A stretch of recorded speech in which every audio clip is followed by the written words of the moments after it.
तलवारबाज बहू।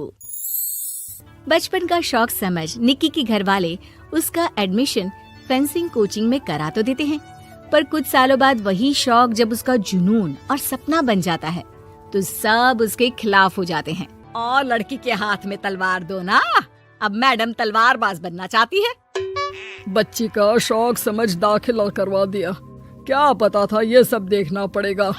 अरे बहुत हो गई तलवारबाजी, आज से तू सिर्फ रसोई और बेलन देखेगी। पर मम्मी पापा, फेंसिंग भी फुटबॉल और क्रिकेट की तरह एक स्पोर्ट है। थोड़ी और प्रैक्टिस के बाद मुझे स्टेट, फिर नेशनल और फिर इंटरनेशनल खेलने का मौका भी मिल सकता है। निक्की की बात से भड़के हुए घर वाले आगे कुछ सुने या समझे बिना उसके घर में रहने का ऐलान कर देते हैं, जिसके कुछ हफ्तों बाद निक्की की आयुष के साथ शादी हो जाती है।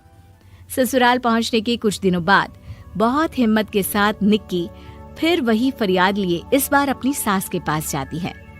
मम्मी जी, क्या मैं कोचिंग दोबारा शुरू कर सकती हूँ? कैसे कोचिंग? तेरे मम्मी पापा ने तो हमें किसी कोचिंग या पढ़ाई के बारे में नहीं बताया। वो पढ़ाई नहीं, फेंसिंग की कोचिंग है। और देख, अपने अंग्रेजी के बड़े बड़े शब्द ना मुझसे ना बोला कर, सीधे सीधे बता कि ये फेंसिंग है क्या।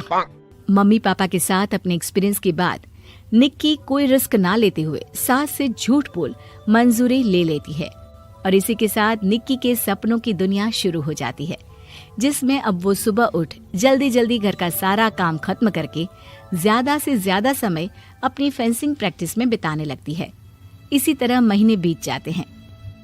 वाओ, आई कांट बिलीव, जो सपना एक बार नामुमकिन लग रहा था, आज मैं उससे सिर्फ 2 हफ्ते दूर हूँ।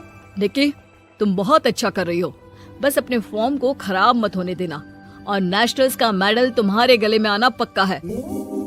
इस बात को सुनकर निक्की नेशनल गेम की खुशी में झूमती हुई जैसे ही उस शाम घर पहुंचती है तो आयुष को पैर में प्लास्टर के साथ सोफे पर बैठा देख परेशान हो जाती है। ये क्या, कैसे हुआ? किसी ने मुझे फोन क्यों नहीं किया? ऑफिस से आते हुए रास्ते में किसी ने टक्कर मार दी, इसलिए बहू कल से इसके ठीक होने तक तो कोचिंग से छुट्टी ले ले, डॉक्टर ने पूरा बेड रेस्ट बोला है। पति की हालत और सास की बात से हैरान परेशान निक्की आगे कुछ बोले बिना अपने कमरे में चली जाती है। अब मैं क्या करूंगी? दोनों तरफ मेरी जिम्मेदारी है, अगर एक भी पूरी नहीं की तो लाइफ में दोबारा सुकून की सांस नहीं ले पाऊंगी। सच बता दूं क्या? नहीं, अगर इन्होंने भी घर में कैद कर लिया तो बचा कुचा मौका भी खो दूंगी। भगवान, आपने मुझे कहाँ फंसा दिया। मन ही मन ये सब सोचते हुए निक्की घर के काम और पति की सेवा में लग जाती है। इसी तरह 1 हफ्ता बीत जाता है। बहुत सोचने के बाद भी जब कोई दूसरा रास्ता नहीं दिखता तो निक्की सबको फेंसिंग की सच्चाई बताने का फैसला करती है और सास और पति के पास आती है। मम्मी, आयुष, मुझे आप दोनों से एक बात करनी है।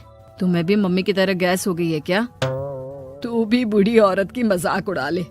एक दिन जब तेरे बच्चे तेरा मजाक उड़ाएंगे ना तो मैं भी उनके साथ बैठकर हंसूंगी। घर का ये हंसता खेलता माहौल देखकर निक्की आगे कुछ बोल ही नहीं पाती। तभी गोलियां चलने की आवाज सुनकर सब डर जाते हैं और कुछ आतंकवादी घर में घुसकर सबको बाहर निकाल देते हैं, जहां उनके एरिया के बाकी सब लोग भी इकट्ठा होते हैं। कोई किसी भी तरह के होशियारी नहीं करेगा, हमें बस कुछ समय के लिए चुप रहने की जगह चाहिए, इसलिए अगर तमीज में रहोगे तो जिंदा बच जाओगे, और अगर मरने का ज्यादा मन हो तो अपना सीआईडी वाला दिमाग चला सकते हो। डर की वजह से कोई इसके आगे कुछ नहीं बोलता। कुछ घंटे इसी तरह आतंकवादियों की कैद में बैठे रहने के बाद निक्की की सास गुस्से में चिल्लाने लगती है। अरे तुम कल मुँहों को आम लोगों को परेशान करने के अलावा और कुछ नहीं आता क्या? मैं कहती हूँ, अरे एक एक को मेरी बद्दुआ लगेगी, कोई जिंदा नहीं बचेगा। ये अब क्या कर रही हो मम्मी? सॉरी, वो परेशान हो गई इसलिए कुछ भी बोल दिया। प्लीज इन्हें छोड़ दीजिए, अब कुछ नहीं बोलेंगी। अरे तू डरपोक की तरह इनसे माफी मांग रहा है, कुछ तो अपने पापा के गुण ले लेता। अगर आज वो यहाँ होते तो इतनी देर में सबका गला काट चुके होते। क्या मतलब? नहीं मम्मी, प्लीज दोबारा वही सब शुरू मत करना। आखिर कोई मुझे भी बताएगा कि बात क्या है। तेरे ससुर जी अपने समय के सबसे बेहतरीन और उम्दा तलवारबाज थे। कोई कितनी भी बड़ी बंदूक या कितने भी ज्यादा हथियारों के साथ उनके सामने क्यों ना आ जाए, सबको एक एक करके चित कर देते थे। वाह, ससुर जी और क्या क्या करते थे? निक्की का इंटरेस्ट देख सास उसे ससुर जी और उनकी तलवारबाजी की कहानियां सुनाने लगती है, जिन्हें बहुत देर तक सुनने के बाद अपने आप को रोक ना पाते हुए निक्की आखिर उनसे तलवार के बारे में पूछ ही लेती है। मम्मी जी, क्या पापा जी की वो तलवार आज भी आपके पास है? अरे इन्होंने अपने बेटे से ज्यादा उस तलवार से प्यार किया है तो फेंक कैसे देती, संदूक में संभाल कर रखी है। आयुष की बात सुन निक्की की आंखें चमक उठती हैं और वो सब कुछ भूल तलवार निकालने की बात कर बैठती है, जिसे सुन बाकी दोनों की आंखें फट जाती हैं। क्या बोला, जरा फिर से बोल। क्या कहानियां सुनकर तुम भी अपने आप को झांसी की रानी समझने लगी? यही समझ लो कि तुमने झांसी की रानी के साथ ही शादी की है। ओ मोहतरमा, जरा सपनों की दुनिया से बाहर निकल आओ और शांति से बैठ जाओ, आई बड़ी झांसी की रानी बनेगी। माहौल की गंभीरता और सास आयुष का रिएक्शन देख निक्की के पास उन्हें सच्चाई बताने के अलावा और कोई ऑप्शन नहीं बचता, इसलिए वो बिना कुछ सोचे समझे और देर किए उन्हें पूरी सच्चाई बता देती है, जिसे सुन दोनों भौंचक्के रह जाते हैं। और इसी के साथ अगले हफ्ते मुझे नेशनल्स खेलने का भी मौका मिला है, भरोसा कीजिए मैं कर सकती हूँ। निक्की की बातों से अभी तक सदमे में बैठे आयुष और सास उनकी तबीयत खराब होने का बहाना बनाते हैं और दवाइयाँ लाने के बहाने घर के अंदर जाने की बात करते हैं, जिस पर एक आतंकवादी भी उनके साथ घर के अंदर जाता है। निक्की दवाइयाँ लेने के बाद बाथरूम का बहाना बनाकर सास के कमरे में पहुंच जाती है। अब क्या बाथरूम भी साथ चलोगे? यहीं कमरे में रुको। 5 मिनट में बाहर नहीं आई तो अंदर आकर सारी गालियां सिर में उतार दूंगा। निक्की बाथरूम के अंदर चली जाती है। अब क्या करूं? तलवार कैसे निकालूं? मुझे किसी भी तरह इससे छुटकारा पाना होगा। सोच निक्की, जल्दी कुछ सोच। कुछ देर परेशान बाथरूम में इधर से उधर घूमने के बाद निक्की की नजर फर्स्ट एड बॉक्स पर पड़ती है और वो तुरंत उसमें से कैंची निकालकर उसे छुपाते हुए चुपचाप बाहर निकल आती है।